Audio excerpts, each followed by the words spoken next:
time to meet the dancers in this week's Warrior Girl Profile.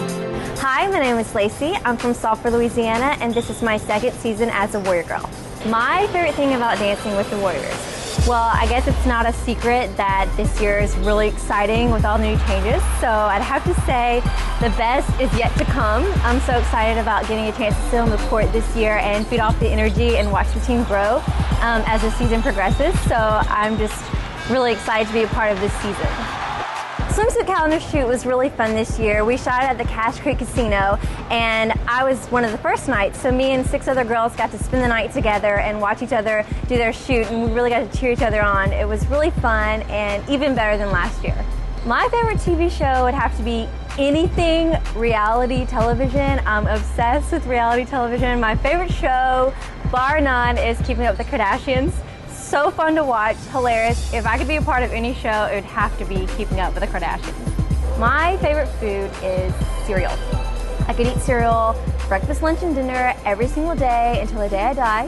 When I was little, I ate so much cereal, my mom actually took me to the doctor and said, is she getting the nutrients that she needs? And he said, you know, cereal has vitamins. As long as she's eating cereal and peanut butter, she's good to go. My favorite sports moment would have to be the Saints winning the Super Bowl. Who dat? Who dat? Go Saints. I'm Lacey, and that was my Warrior Girl Profile. Welcome back to Warriors Weekly, presented by Esurance. In our behind-the-scenes feature, Joe Lacob and Peter Guber tell the media and fans how passionate the ownership group is as the Warriors Weekly crew followed them around for 2 days.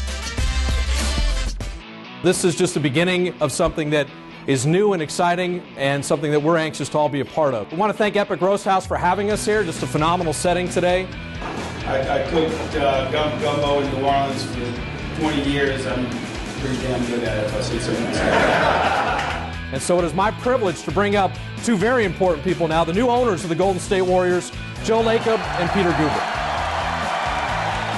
It's a very special day for Peter and for me. It's a great achievement to be able to get your hands on a franchise like this and be able to do something great with it. So we're very, very excited about it. What does it mean to me? It's really a culmination of a lifelong dream. 5, 6, 7, 8, 9 years old, I always wanted to own a sports team. Now, I don't know that most kids dream of that. They probably dream about playing, and I did like to play, but I always wanted to own the team. And so here we are, 54 years or whatever old, and I'm finally there and with a great partner, and it couldn't feel any better. It's a fantastic experience in our home city with the greatest fans in the world, and I don't think that I could write a script that would be any better than this. I hear you say that, and it makes me feel akin, because I share those views with Joe. The idea of achieving the opportunity to be a steward of a team that's in Northern California, so close to home, be able to participate and be able to reach different sets of fans with different product, a basketball team, and to play in this field is an honor. I hope that we'll be up to it. I certainly will give it my best, and I hope my strategy is to leave it better than I found it, and I'm going to work very hard for that. It's a passion.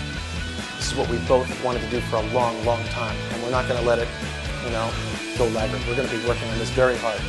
We will be very involved.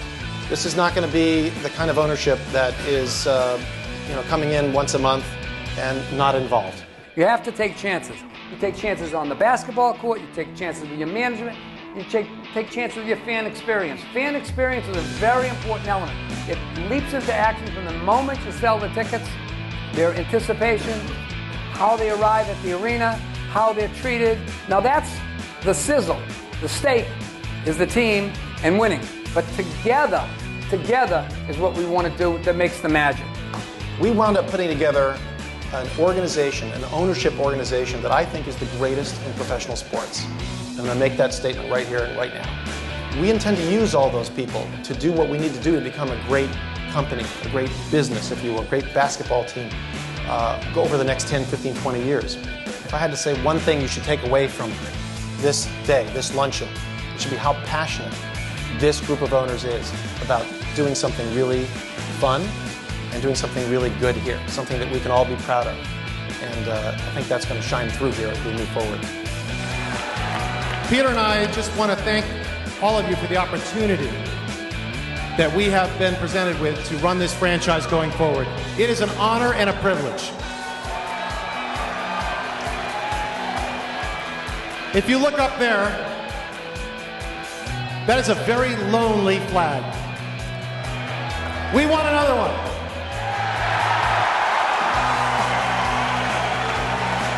My new favorite color is blue and yellow, and my favorite letter is W. Lots of W's. Go get 'em, Warriors.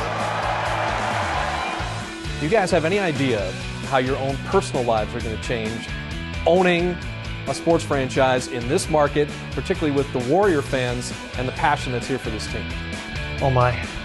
It is definitely, from a personal life standpoint, it's more public, certainly, than anything I've ever done. I've been in a private business where you could be public if you want to be, but in this case, of course, what we're doing is a private business, but it's really a public domain kind of business. And so I think we both understand that, and I think we're comfortable with it. I noticed some chalk marks in the back of my back this afternoon. This kind of it looks like an emerging circle, and it looks as if it's some red paint in the center. And I got this terrible queasy feeling that it starts with a T and ends with a T, called Target, you know? I know this because I've been in the center of the fire so many times in enterprises where you got blamed for the film, blamed for the company. I've had more failures, flops. I mean, I have had the most incredible flops you could ever imagine. I'm immune to it. I've been inoculated. I had movies where they even tried to walk out of it and were shown on planes. There's going to be a little bit of humor you can see in this ownership. I think it's the formality that I'm not used to. I think the partnership, you guys figured it out maybe earlier than anyone else, but I think early on, complement each other. I think the real trick is not just to complement each other in terms of our resume, but to complement each other in terms of our attitude and behavior, to be able to trust, to pitch and catch and pitch and catch and pitch and catch. And the idea to be able to do that, to get the very best out of the decision, so that when the decision's made, it brings the very best thinking. In other words, the idea is to use as many of the people that Joe talked about in all the media discussions that we've circled the wagons with, you know, with all their talent and energies, and capture it and utilize it to make the decision. Any idiot can make the decision. It's how good it is, and how informed it is, and how thoughtful it is, and how much engagement you have in making it, which allows you then to be lucky.